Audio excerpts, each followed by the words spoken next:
Hello everybody, this is Paul Thorn and it's time for another episode of Tales and Ales, and I'd like to put into context where we are right now.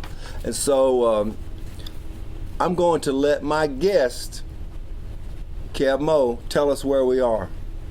We are on the 2019 Cayamo cruise. What is the Cayamo cruise? I don't really know.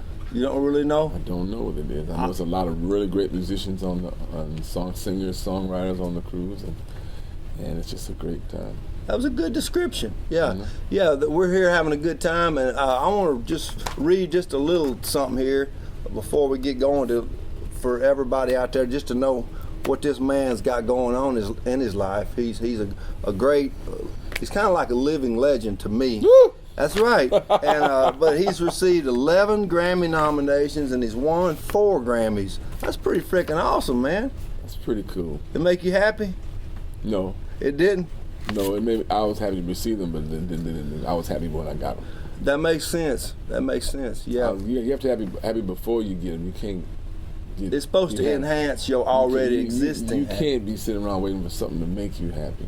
That's right. That's really. You have to claim your happiness. But things like that can. But it did make me feel good. There you go. It was an affirmation. Awesome. It was a great moment, and when you really realize how many hoops or how many things you have to go through, be heard by, to even get to the final nomination of the last for the actual Grammy, it's pretty awesome just to get there. Yeah. It really is. You never did have to get on the casting couch, did you?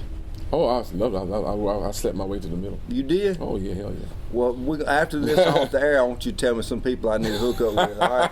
All right. Hey, I want to tell you how I discovered you. It was a long time ago. I don't remember the time frame, but of all things, I was watching CMT, and a video came on, and it was you singing this song, "More Than One Way Home."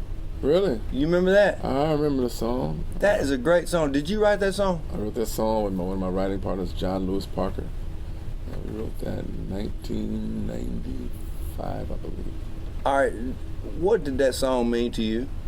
Tell me about that song. That song stems out of, it was like we were having a writing session, and my friend John has known me since 71, 72. He was one of my longest time friends. You know? Yeah. And I had some chords. He said, why don't you write something about Compton? I was like, first I went like, ooh. And I said, okay.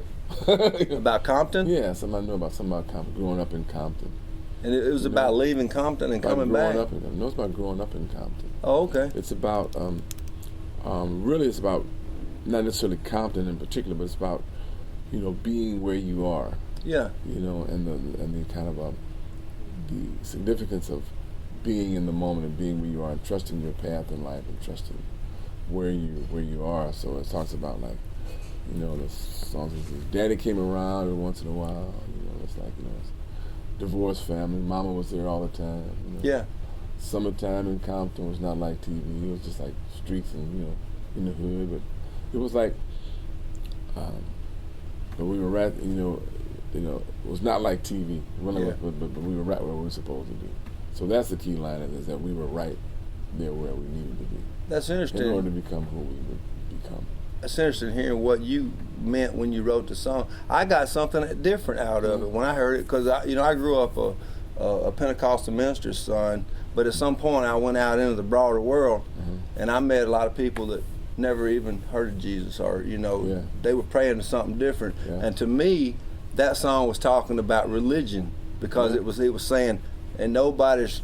Everybody thinks they possess the truth about the afterlife, but I got out of that song that they're all right if they got love. Yeah, and it's really because I grew up in the Baptist church, and we went to church every Sunday, sometimes on Tuesdays. Yeah. So, but it was more about in the second verse is like or the verse I was talking about the Thurman Boys on Peach Street with only their dad, so proud of themselves, that old Pontiac they had. And Miss Brooks, her Bible, and her 3 little boys. Are those real people? Those are all real people. Oh man, that's what makes it so good. James, George, and Willie Brooks, who lived across the street from me. And Miss Brooks she was a single mom like my mom. Yeah. Because I still know the Brooks brothers. They're still, Yeah. you know, and about how she raised them, and how my mom raised me, how sternly, and how the hopes that they have, you know, making a joy, you know, at the Double Rock Baptist Church, which is right around the corner. The Double Rock Baptist Church is not there anymore. It's a big Korean kind of like, you know, thing now. But Reverend Holmes built that church, you know, from the little church around the corner, and got a bigger building, and it's there in Compton. And at the Double Rock Baptist Church, making a joyful noise, and there's more than one way home. Now, when you say more than one way home, you know, when we were writing the song, John, I started with like, oh, well, I'm on my way. I'm on my way home, you know, and we grappled with that because we wanted it to be kind of something special. And John came up with the you know, well, there's more than one way home. I love that. Because we were both Buddhists for a long time. Really? Yeah, Buddhist practice Buddhism. Okay. And I was Buddhist for about 16 years. So you're not now?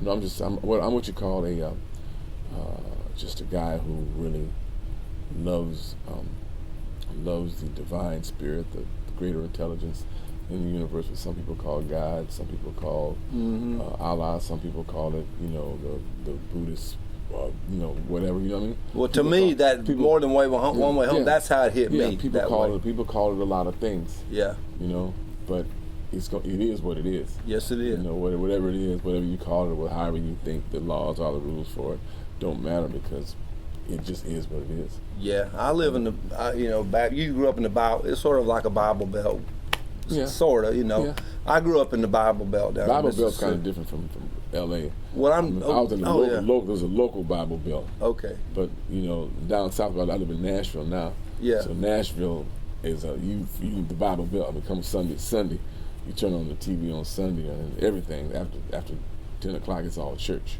Oh yeah, yeah, yeah. I'm a big fan, and if I could be so bold, would you play a song for us? Okay. Yeah. Yeah. Boy, this is a treat right here. What am I supposed to play? You want to play that song? You want to? Yeah, that'd be great. That's what we were talking about. Yeah, let's play it. Yeah, I love this song. Slow it down a little bit. Yeah. I've met a lot of people who like have different meanings about that, and I think a song is not necessarily something that has to be specifically story. I think it's something that you can insert yourself in the story. You tell part of your story and you leave some holes for other people's stories. You know what I mean? Yeah. Specific, you know, so they can see themselves in it. Yeah, you know. Yeah, so right. you can see yourself, and then just like.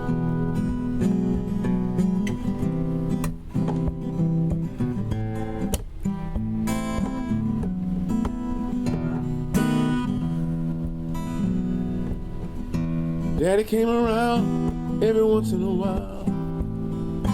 Mama, she was there all the time. Summertime in Compton. That's the town I grew up in. It's not like TV, but we were right there where we needed to be. And the Thurman Boys on Peach Street with only their dad, so proud of themselves and that old Pontiac they had. Miss Brooks, her Bible, and her 3 little boys at the Double Rock Baptist Church, making a joyful noise. Well, there's more than one way home. I see how you would think that. I love that. Ain't no right way, ain't no wrong. Whatever road you might be on, I see what you're doing. You find your own way, and there's more than one way home. Yes, I see that now. Yeah. And now I hear your story. Yeah. Got me a job at the grocery store, working weekdays after school from 5 to 9. Tommy, John, and Charlie. And then we're going to tell you what Tommy, John, and Charlie was in Compton. Compton back in the late 50s, early 60s. Tommy was Tommy Davis. John was John Roseboro. And Charlie was Charlie Neal, and they were first string starters on the LA Dodgers. Lived in Compton. Yeah. So Tommy, John, and Charlie. They did good. Yeah. Tommy was the neighborhood stars with their mid-sized homes and their big fancy cars. When the eagle flied on Friday, I'd go out to play, wasting time with Otis out on the dock of the bay. That song was popular then. Oh yeah, absolutely. My ticket to adventure was a ride on the bus. You take the little bus down Central Avenue. I love it. You know, How much did it cost to get on the bus? 15 cents. That's cheap. And they were just like us. You saw the people like, you see people like, you know, everybody just, well, there's more than one way home. Ain't no right way, ain't no wrong. Because my neighborhood is your neighborhood. That's your right. neighborhood's my hood. And whatever road you might be on, you find your own way. Cause there's more than one way home. Well, that song, man. Yeah. It just stuck in my head all these years. Well, funny thing about a song is that I think what wakes people up to a song and makes people perk up is sometimes a little snappy chord or something like that, but really the truth. Yeah. When someone's telling the truth, Yeah. you know it. That's right. In your gut, you feel, you just, oh. You know? It resonates. It resonates in a way. Yeah. It doesn't have to be, cleverly written or like wonderfully. The truth is, you know, like we talked about before, we talked about like the spirit and how you find your way to great, whatever's great to you in that thing, is that it's all the same in the truth, because that's the truth. It is the truth. That's the truth. Yeah, that's why I brought that song up. It was I don't know how many years ago it was, but it never left my mind. It came out in '96. That's how long. That's how powerful it was. Yeah. It really hit and me. it's just about the truth. And I find like I had a song, my new record. I don't know it well enough to play it yet, but it's a song about depression. Yeah. And the song is just this little song.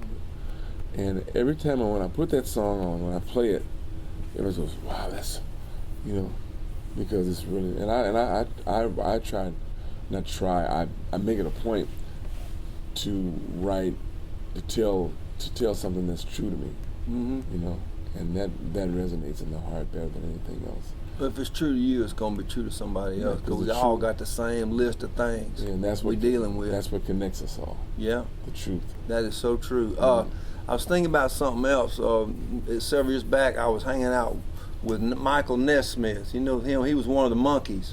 Oh yeah, okay. Michael Nesmith. Yeah. And anyway, I was hanging out with him, and he was playing me music he liked, and he said, "You got to check this out." And he turned on your version of "It Hurts Me Too." Oh my God!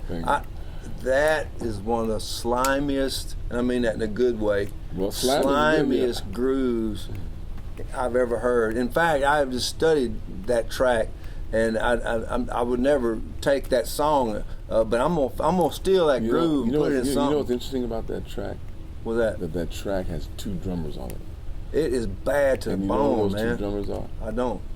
The two drummers are Jim Keltner and Steve Jordan. Now it's making sense. There's a little boom, boom, yeah. It's got that little pop. Yeah. And when you hear that, it makes you want to go like that. Yeah. Do a little hip shake. Yeah. But I've been trying to. I don't know. I'm going to use that groove. I'm going to figure out a way to make a different song, but use that little pop y'all had. The main drummer you hear on that track is Jim Keltner, and then we had, in order just to put a little more glue on it, Steve Jordan is going to. It just really. It comes up in the mix, and the whole thing. I like the way it starts.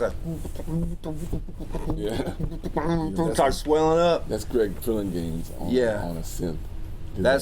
That is a monster. That's a monster groove. No, not Nathan. It was Freddie.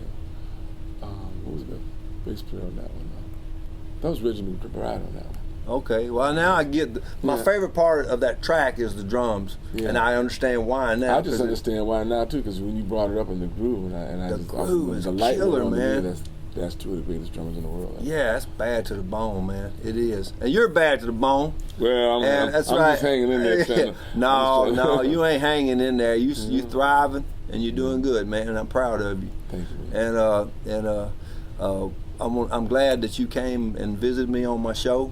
It'll give my show some street cred. Well, and give it some credibility. And you don't need me to have street cred. That's right. You got street cred already. But no, well, I failed the 6th grade. That's all I say.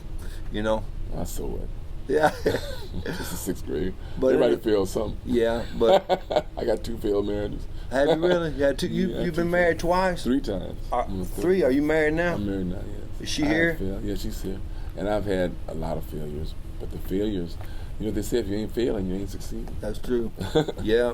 You can't win them all, but you'll win some. You know what I mean? But anyway, everybody will win some. Yeah.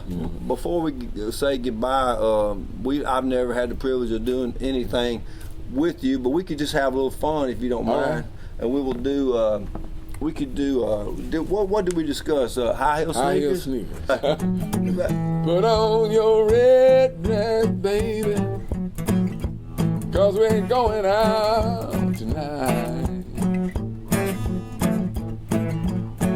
Put on your red dress, baby, 'cause we ain't going out tonight. You better wear some boxing gloves, case some fool might wanna fight. There you go.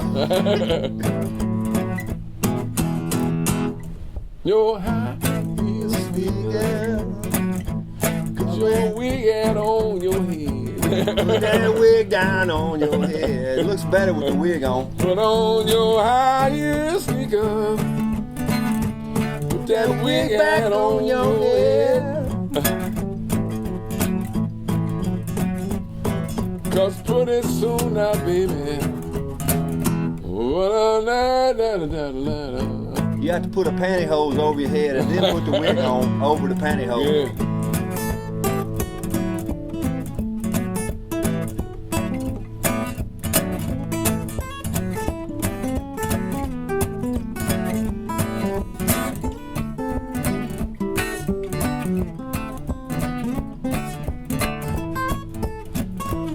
That boy good, ain't he?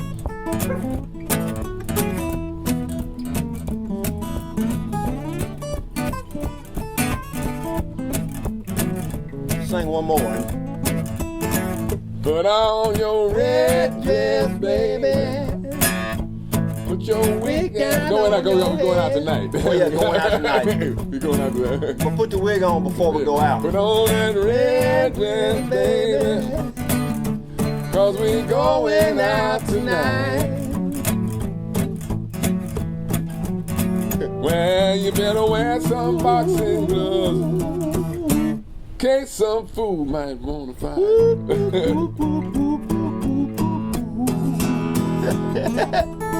Dang.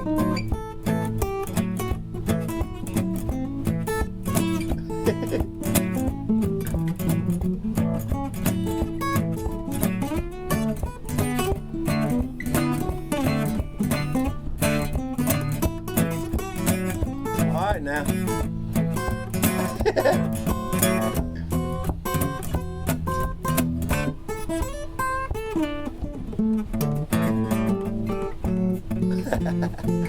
That's the blues ending lick. Yeah, you gotta know that lyric. Thank you, Cam.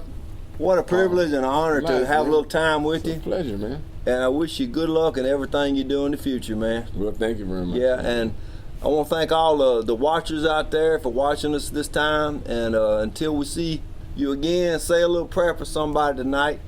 It'll do some good. See you later.